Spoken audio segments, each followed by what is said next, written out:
우리 몇 주째 계속해서 로마서 강의하는데 로마서 말씀을 우리가 잘 마음에 새기면 하나님께서 우리에게 언제 어디서든지 늘 은혜를 이 깊은 말씀의 셈에서 얻게 그렇게 하십니다. 오늘은 전 인류의 죄와 율법에 대하여 로마서는 의인은 없나니 한 사람도 없다 이렇게 말씀하고 계세요. 의인은 없나니 한 사람도 없다. 그렇기 때문에 우리에게 복음이 더 절실하게 필요하다고 성경은 말씀하시고 이 복음 때문에 내가 감격하며 살아야 된다는 겁니다. 복음이 없다면 그리스도께서 우리를 위하여 대신 죄의 값을 지불한 속량이 없다면 우리는 그대로 죄에 갇혀서 죄인으로 낙인 찍히며 그냥 그것을 끝나버려요. 예수님께서 우리의 죄를 대신 갚아주심으로 하나님 앞에서 의롭다, 용서받은 죄인으로 살아갈 수 있는 큰 기쁨으로 우리가 살게 되는 것입니다. 집에서 가장 중요한 것이 침실입니다. 그 침실의 침소의 주인이 바뀌면 이것을 우리는 아무리 좋은 집이라도 간음이라고 얘기합니다. 우리의 몸에서 가장 귀한 것은 마음입니다. 아무리 건강한 사람이고 잘난 사람이고 똑똑한 사람이라도 마음의 주인이 잘못 들어가 있으면 그분은 매우 어려움을 겪습니다. 마음의 가장 귀한 그분을 모시는 것이 가장 아름답습니다. 이방인들은 그 가장 귀한 마음에 가장 귀한 하나님을 모시지 않고 썩어질 사람, 썩어질 버러지 우상 이런 것들로 그 마음에 중요한 것을 하나님을 모실 자리에 침소가 주인이 바뀐 겁니다. 그래서 이방인은 하나님이 삐뚤어진 마음, 병든 마음으로 살게 그냥 팽개쳐 두면 무엇이 죄인지 아닌지 구분 없이 그냥 본능적인 삶을 사는 거예요. 화내고 욕심 부리고 거짓말하고 사기치고 그래도 다 남들이 하니까 그러면서 죄 가운데 지냅니다. 그런 점에서 유대인들은 하나님의 말씀 율법을 맡아서 이건 죄인데 이렇게 하면 안 되는데 이런 율법을 주셨어요. 그런데 이 율법을 가지고 내 자신을 비춰봐야 되는데 이걸 그저 남에게 갖다 거는 거예요. 하나님의 법에 저 사람들은 구원받지 못했어. 이런 식으로 판단하며 그분들은 말씀만 맡았지 말씀의 가장 깊은 말씀 중의 말씀인 예수 그리스도를 통한 복음으로 감격하고 기뻐하지 않고 문지방에 딱 걸려서 넘어오지 않습니다. 그리고는 성전의 깊은 곳에 들어와서 뛰기도 하고 걷기도 하고 안진뱅이 신세에서 발목에 힘을 얻고 다시 하나님을 찬양하는 그 기쁨의 자리에 나오지 못하고 문턱에 딱 걸려가지고 율법 맡은 것 자랑만 하고 자기 몸에 할례 가진 것 자랑만 하고 그래서 사도 바울이 아닙니다. 복음을 받아들여야 되고 이 복음을 깊이 모든 사람이 다 죄를 범하였음에 하나님의 영광에 이르지 못하더니 그리스도 예수 안에 있는 속량으로 말미암아 하나님의 은혜로 값없이 의롭다 하심을 얻은 자 되었습니다. 내가 이 복음을 부끄러워하지 아니합니다. 이 복음은 모든 믿는 자에게 구원을 주시는 하나님의 능력이 되기 때문입니다. 먼저는 유대인이요 헬라인에게입니다. 이렇게 했더니 유대인들이 우리가 이방인보다 그러면 나은 게 뭐가 있어요? 이렇게 되어들었습니다. 그때 사도 바울이 많지요. 그 중에 제일 귀한 것은 말씀을 맡았습니다. 말씀을 맡았는데 맡은 말씀에 더 깊이 이제는 복음을 하나님이 주시는 말씀을 깊이 받아들여야 되는데 이걸 거부하고 있네요. 유대인들이 말합니다. 당신이 말하는 이 복음을 갖다가 우리가 받아들이지 않으면 어떻게 할 거요? 그는 하나님께서 우리 조상들과 한 약속을 깨는 겁니까? 신실하지 못한 하나님이십니까? 이렇게 따지니까 그럴 수는 없지요. 잘못되면 우리가 잘못되는 거지 하나님이 어떻게 신실하신 하나님이 약속을 깨고 그렇게 하겠습니까? 우리가 다 거짓되고 때로는 믿음이 바로 서는 것처럼 하지만 아브라함도 보십시오. 몇 번 하나님의 언약을 불신하고 믿지 않고 하나님이 그때마다 이삭을 준다, 이삭을 줄 것이라고 그렇게 말씀하신데도 아이고 불가능한 일을 뭐 하나님 그러십니까? 이스마엘이라 살기를 원합니다. 그러던 아브라함, 하나님께서 신실하신 하나님, 약속을 깨지 않는 하나님이 제일 마지막 기다렸다가 이삭을 선물로 주니까 아브라함이 그때야 하나님의 은혜에 감격하여 이삭을 번제로 드리더라도 하나님은 살리실 것이라는 부활신앙으로 하나님을 기쁘게 해서 여호와 이레의 하나님이, 여러분, 그래서 이스라엘 백성들이 지금 사도 바울의 복음을 받아들이지 않지만 이방인이 먼저 받아들이고 그분들이 잘 되어서 나중에는 시기 질투나서 우리도 복음을 받아들여야 되겠다, 그때까지 하나님이 기다리셔서 언젠가는 그들에게도 하나님이 꼭 복음의 백성들, 복음의 빚진 자 예수 그리스도를 마음의 구주로 모시는 날이 꼭 있을 것입니다. 이렇게 대답을 하는 겁니다. 그런데 이스라엘 사람들은 말에 말을 물고서 또 아니 우리가 죄인이면 하나님의 의롭게 되는, 우리가 어둠이면 하나님의 빛이 되는, 얼마나 우리가 하나님을 빗대게 했으니까 그렇게 한 공로로 우리를 심판하시겠다 하고 말에 말장난을 하면서 비아냥거리는 거예요. 그래서 오늘은 우리가 모두 죄인인데요, 우리 안에 있는 것들이 말로 표현되는 걸 보십시오. 마치 목구멍이 열린 무덤과 같이 속에 지저분한 것들이 언어로 이렇게 표현되지 않습니까? 복음을 아멘하고 받아들이면 얼마나 좋은데 자꾸 그냥 이것저것 얘기하고 입술로는 자꾸 거짓된 것을 입에다가 담기를 좋아하고 입만 열면은 그냥 저주하고 복 받는 것보다는 남이 안 되기를 바라고, 이런 것들 우리 마음에 있습니다.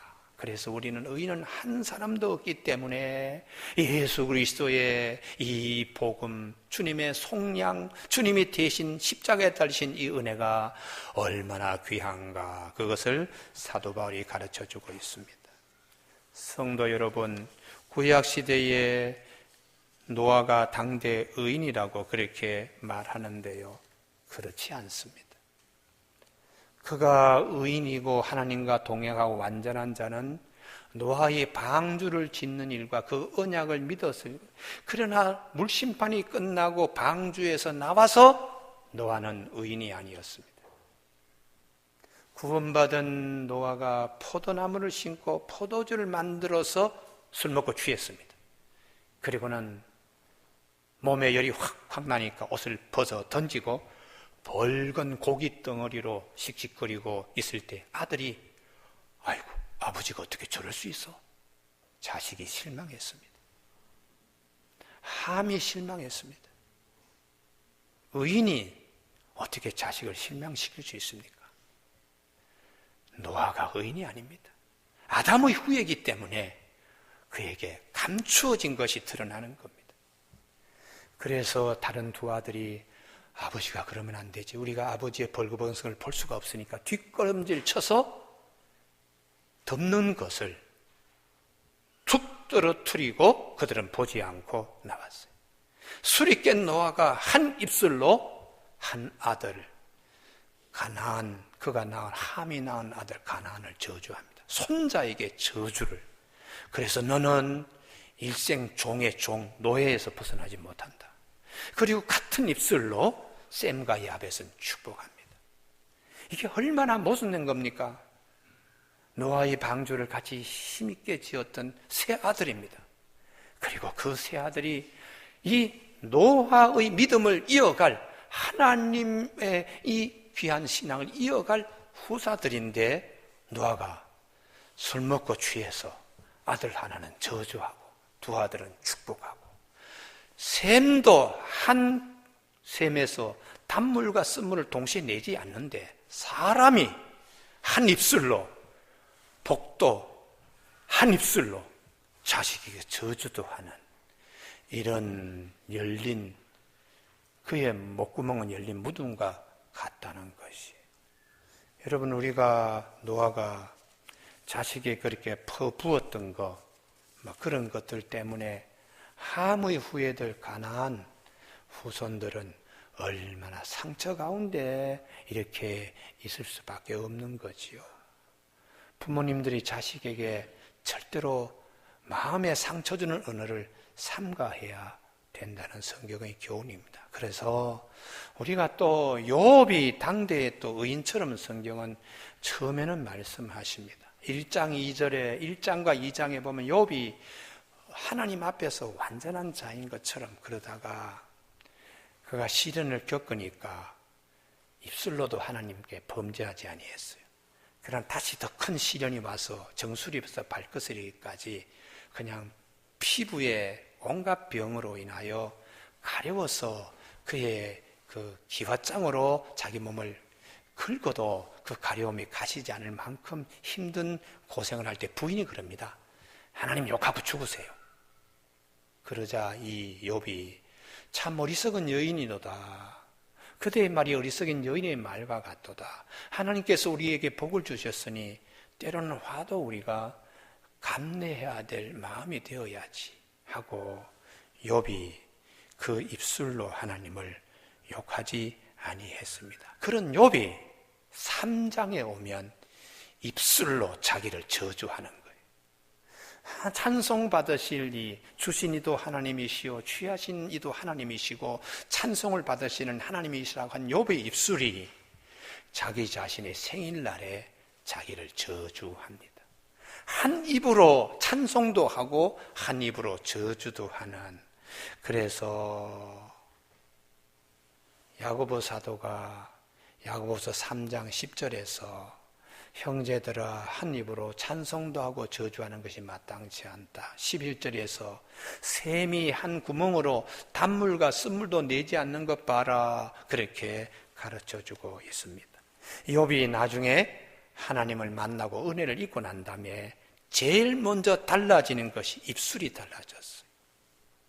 하나님을 만나고 하나님의 음성을 듣고 귀로만 듣던 하나님 앞에서 눈으로 보게 된 하나님을 만났을 때, 은혜를 체험했을 때 제일 먼저 한 일이 손으로 입을 가렸습니다.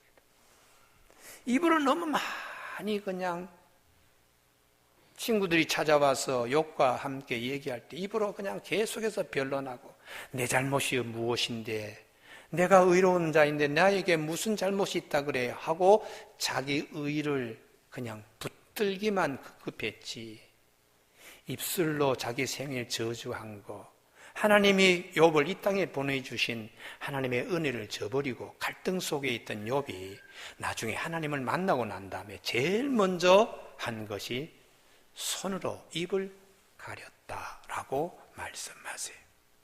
교우 여러분, 그래서 우리가 모든 사람이 다 죄인이고 의인은 한 사람도 없다. 뭘 보면 알 수 있는가? 말을 보면은 10년 동안 천사같이 살고 10년 동안 성자같이 지내던 목사님이 어느 날 화가 나서 강단에서 아무개 장로, 아무개 권사하고 욕을 막 했다면 그 목사님의 경건은 다 무너지는 겁니다. 화가 나서 마음에 있는 것이 꿈틀꿈틀거리면서 이게 위로 이렇게 올라오니까요. 그래서 주님이 우리에게 말씀하시기를 마태복음 15장에서 제자들이 손을 씻지 않고 음식을 먹을 때에 사람들이 그랬습니다. 왜 정결 예식을 범하는가? 음식을 먹기 전에 우리의 전통과 율법은 손을 씻고 음식을 먹게 되어 있는데 왜 이렇게 하나님의 계명과 전통을 어기느냐고 했을 때 예수님이 그럽니다. 천만에 손 씻지 않고 음식을 먹는 거 그거 더럽지 않다. 더러운 것은 입으로 넘기고 난 다음에 뒤로 배설할 때에 그걸 봐라. 우리 안에 얼마나 지저분한 것인가 주님이 그것을 일러주고 있는 것입니다. 그래서 마태복음 15장 17절에 입으로 들어가는 모든 것을 배로 들어가서 뒤로 버려지는 줄 알지 못하. 입에서 나오는 것들은 마음에서 나오나니 이것이야말로 사람을 더럽게 하느니라.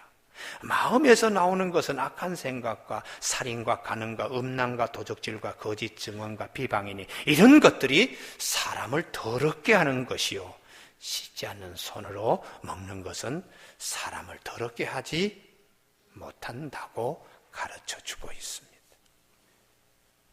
우리의 속에 있는 것들, 얼마나 더러운 것들이 많은지 이게 말로서 표현되는데, 입만 열었다 하면은 그냥 지저분한 얘기, 입에는 혀끝은 거짓말, 또 입술에는 막 독한 말, 이런 것들이 우리가 죄인임을 성경은 말씀해 준다는 거예요.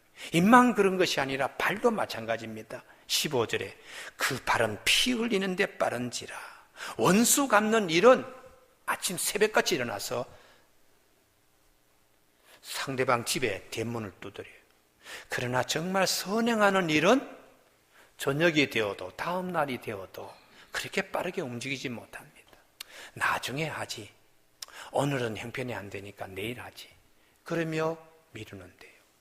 그래서 우리 안에 악이라는 것이 얼마나 크게 역사하는가. 이런 악을 주님께서 십자가상에서 보혈로 대신 속량하심으로 우리가 용서받은 죄인의 이 은혜를 입도록 주님이 하신 것, 이 복음을 늘 생각하라는 것입니다. 교회 여러분, 오늘은 제일 중요한, 우리가 의인이 아니고 모든 사람이 죄인이라는 것 대표적인 경우가 언어폭력입니다. 언어폭력. 이 언어폭력은 우리 자체에 우리가 얼마나 죄인인가를 일러주고 있어요. 그리고 구약 성경에 이게 우리 힘으로 잘 컨트롤이 안 됩니다. 열왕기하 4장에 솥이 있는데 그 독이 들어가 있는 들, 호박이 들어갔습니다. 그래서 국이 다 못 먹게 되었어요.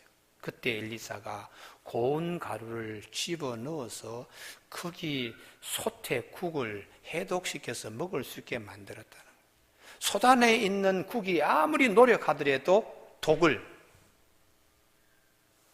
배제할 수가 없습니다. 해독을 할 수가 없습니다. 밖에 있는 고운 가루가 와서 독을 해독하는 겁니다. 우리 안에도 마찬가지입니다. 속에 막 이렇게 그냥 들끓는 것들, 이런 것들, 이게 폭발하지요.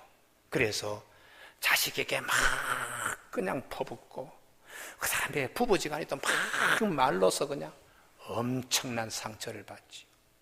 그리고는 또 돌아서서 내가 왜 그런 일을 했는가 하고 본인 스스로 또 엄청난 상처 속에 사는 경우가 많습니다. 그래서 야고보 사도나 사도 베드로가 야고보서 베드로전서에서 특별히 강조하는 것이 입에 관한 것, 마음에 관한 것을 어떻게 이걸 다스릴 수 있느냐. 말도 잘 사람이 이렇게 잘 재갈을 물려가지고 잘 이렇게 길들일 수 있는데, 사람의 혓바닥 하나는 한 치밖에 안 되는데 이건 참 길들이기가 어렵다. 이런 입으로 하나님께 우리가 기도해서 기도 응답이 될 수 있겠느냐?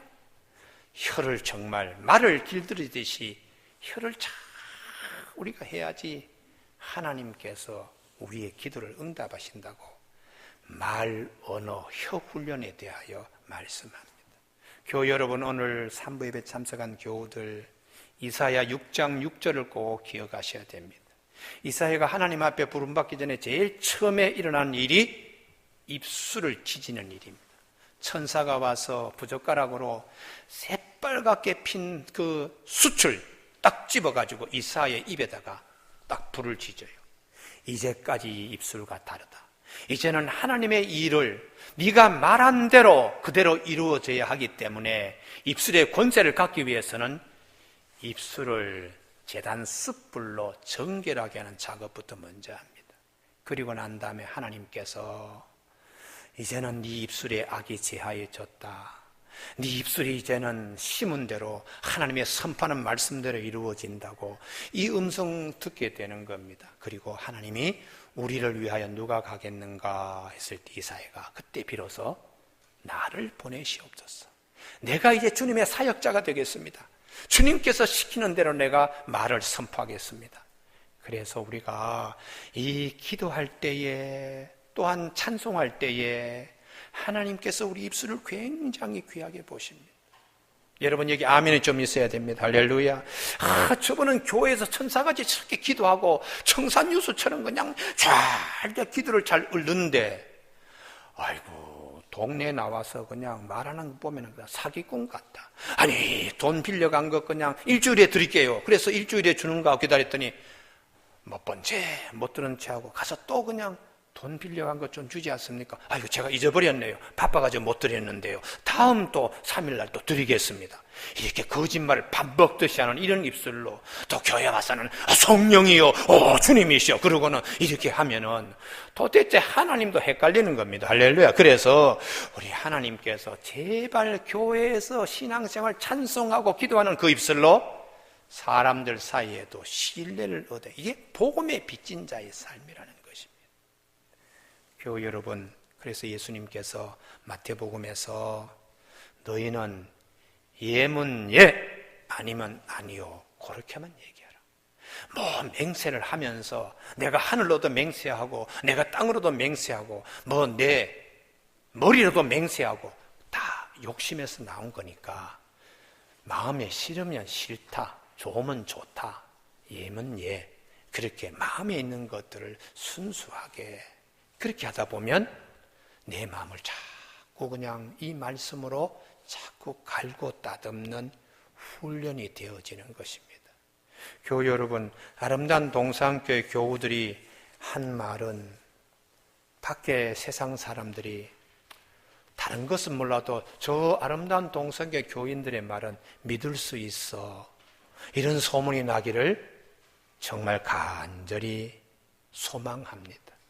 저 다른 사람 몰라도 김재남 목사님이 말하는 것은 거짓말이 아니야, 믿을 수 있어, 이런 목회자가 되기를 바랍니다.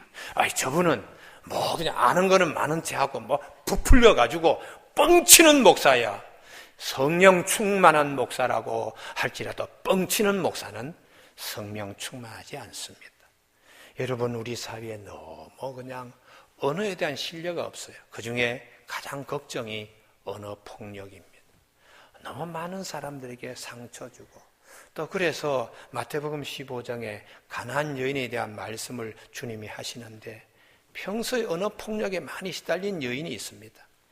딸아이가 귀신 들려가지고 사람들마다 저 사람 봐, 저 사람 참 팔자도 거세지, 딸아이가 아주 망측한 흉악한 귀신 들렸어, 이런 말을 들을 때마다 이 가나안 여인은 상처에 상처를 받는 거죠. 본인 스스로도 아이고 나는 어쩔 수 없어, 나에게는 왜 이렇게 어려운 짐이 있어, 그리고 본인 스스로 본인에게 상처 주는 말로 언어 폭력에 시달리는 여인이 예수님을 찾아왔습니다. 예수님께서 나는 이스라엘 외에는 다른 데 보냄을 받지 아니했는데 개들에게 떡 던지는 것이 마땅치 않는데, 당시의 이방인들을 유대인들은 개들이라고 불렀어요. 언어 폭력이 시달리는 겁니다. 이방인들 가나안 여인이든지 아니면 헬라 여인, 수로보니아의 여인이든지 뭐 하여튼 유대인들은 이방인들 개라고 언어 폭력을 썼어요. 그래서 예수님께서 당시에 이런 언어 폭력이 이렇게 희생을 당하는 여인에게 주님이 한 말씀으로 모든 상처를 다 끝냈습니다. 그것이 이 여인의 개들도 주인의 상에서 떨어지는 부스러기를 먹습니다. 나도 그런 얘기 수없이 많이 들어서 이제는 이력이 났습니다. 그래도 주님 은혜를 한번 베풀어 주십시오 하는 이 여인에게 주님은 그 여인의 입에서 나오는 기도와 간구를 외면치 아니하시고 한순간에 상처를 치유하셨습니다. 그 말씀이 여인아 내 믿음이 크도다, 이 한 말씀입니다. 여인아 하는 이 단어는 헬라 성경에 대문자로 되어 있는데 황제 부인에게 가면 쓰는 용어입니다. 다른 사람은 다 그냥 개라고, 저 여인 정말 딸 문제로 힘들다고 이런 수많은 말을 들어봤는데 주님께서 황제의 부인에게서는 구나이라고 하는 이 헬라어 대문자로 이 여인을 향하여 부를 때 이 여인의 상처는 다 치유되는 거예요. 그시로 딸의 흉악한 귀신 들린 것도 딸의 문제도 해결되었습니다. 그래서 주님만이 우리의 문제를 해결할 수 있습니다. 할렐루야. 내 스스로 아무리 내가 뭘 노력하더라도 그분이 오셔서 나에게 역사하심으로 우리가 치유되거든요. 온전케 되거든요. 그래서 복음이 얼마나 중요한가. 오늘 산부예배 참석한 우리 교우들에게 주님의 은혜가 강같이 임하길 바랍니다. 그리고 내 자식의 문제 등등 듣는 소리가 많습니다. 내 자신을 향하여 내가 자신이 나에게도 쓸데없는 소리 하고 있는 건 많습니다. 그럴 때에 율법으로 보면은 다 우리가 부족하여 참 정죄의 대상이지만 그렇게 하다 보면 모든 사람이 다 죄인이에요. 하나님이 그래서 마지막 우리에게 구원의 큰 은혜로 예수 그리스도를 보내셔서 십자가상에 찢으셔서 하나님과 우리 사이의 죄값을 주님이 지불하고 속량의 은혜로 하나님 앞에서 의롭다 이렇게 여김을 예수님 때문에 받게 되는, 예수님 안에서 우리의 모든 것이 해결되는 이런 큰 은혜 때문에 복음의 빚진 자의 삶을 우리가 사는 겁니다. 한 주일 동안에 우리 언어에 대하여 주님 말을 할 때 하나님 말씀을 하는 것 같이 하고, 봉사할 때 하나님이 공급해 주시는 힘으로 하는 것 같이 하라. 사도 베드로가 베드로전 4장 11절에서 말씀했습니다. 이번 한 주간은 우리가 이 언어 생활에 내 안에 있는 것들을 주님의 것으로 다 은혜 가운데 이렇게 바꾸어서 생활하는 한 주가 되시길 주님의 이름으로 축복합니다. 기도하시겠습니다.